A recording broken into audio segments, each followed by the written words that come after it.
ঈদযাত্রায় বাসে যাত্রীদের কাছ থেকে অতিরিক্ত ভাড়া আদায়।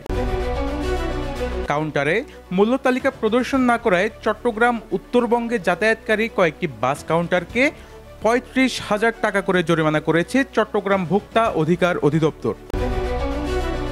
আজ দুপুরে নগরীর অলঙ্কার মোড় এলাকায় দূরপাল্লার বিভিন্ন বাস কাউন্টারে অভিযান পরিচালনা করে ভোক্তা অধিকার অধিদপ্তর।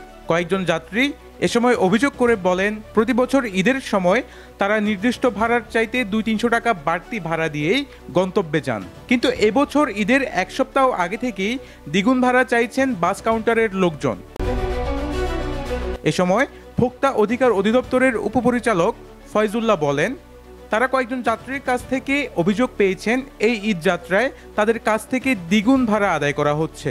অভিযোগ পেয়ে তারা বিভিন্ন কাউন্টারে অভিযান চালিয়ে অভিযোগের সত্যতা পেয়েছেন। অতিরিক্ত ভাড়া আদায় ও ভাড়ার মূল্য তালিকা প্রদর্শন না করায় দুটি বাস কাউন্টারকে ৩৫,০০০ টাকা জরিমানার পাশাপাশি আরও কয়েকটি বাস কাউন্টারকে সতর্ক করেছেন। ঈদের যাত্রা নির্বিঘ্ন করতে এ ধরনের অভিযান অব্যাহত থাকবে বলে জানান ভোক্তা অধিকার অধিদপ্তরের কর্মকর্তারা। ঈদের সময় যেটা হয়, মানুষ তাদের নিজ নিজ গ্রামে যাবে, বাড়িতে যাবে, সেই বিষয়টা এখানে উঠে আসে। তো সুতরাং ঈদের সময় একটু চাপ বৃদ্ধি পায় পরিবহনে। তো এই সুযোগটা নিয়ে টিকিট থেকেও আসলে টিকিট দেয় না, এই একটা ভোগান্তির অভিযোগ আমরা পাই। আর একটা সমস্যা আমরা পাই যে আসলে বর্ধিত মূল্য নেওয়া। তো যেটা এখানে একজন কাস্টমার, একজন ভোক্তা সরাসরি আমাদের কাছে এই বিষয়টা অভিযোগ করেছে, জানিয়েছে মৌখিকভাবে। তো আমরা তদন্ত করে আমরা দেখলাম যে ঘটনা সত্যি। তো আমরা এখানে এই প্রতিষ্ঠানটাকে আমরা ৩০,০০০ টাকা অর্থদণ্ড করেছি, আর আরও একটা প্রতিষ্ঠানকে আমরা ৫,০০০ টাকা অর্থদণ্ড করেছি। আর আমরা তদারকি কার্যক্রম অব্যাহত রেখেছি। আর হচ্ছে যে আমরা চাচ্ছি যে মূল্য তালিকাটা যেন তারা সবাই লটকিয়ে প্রদর্শন করে।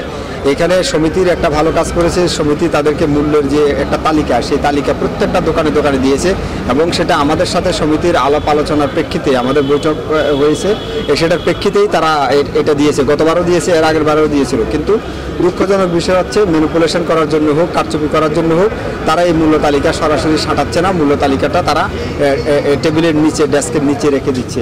তো মূল্য তালিকাটা যদি থাকে তাহলে একজন কাস্টমারকে ঠকানোটা একটু কঠিন হয়ে যায়। তো আমরা তাদেরকে কঠোরভাবে নির্দেশনা দিয়েছে, তারা যেন মূল্য তালিকা লটকিয়ে প্রদর্শন করে, অন্য কোনোভাবে না, লটকিয়ে প্রদর্শন করতে হবে। এবং কোনোভাবেই অন্য কোনো কথা বলে, যেমন বোনাস বা ইফতারির খরচ, এরকম অন্য কোনো উসিলা দিয়েই কোনোভাবেই বেশি মূল্য নেওয়ার প্রস্তাব করা যাবে না। যদি এরকম করে আমরা আইনগত ব্যবস্থা গ্রহণ করব। আর আমরা আপাতত তাদেরকে শুধু নির্দেশনা দিয়ে যাচ্ছি। এর পরের বারও যদি আমরা আবার তাদের একই অপরাধ পুনর্বার করে এরকম আমরা খুঁজে পাই বা আমাদের কাছে তদারকিতে প্রমাণিত হয়, আমরা কঠোরতা প্রদর্শন করব, আইনানুগ যেরকম আছে সেরকম। ওমর ফারুক, প্রতিদিনের কাগজ, চট্টগ্রাম।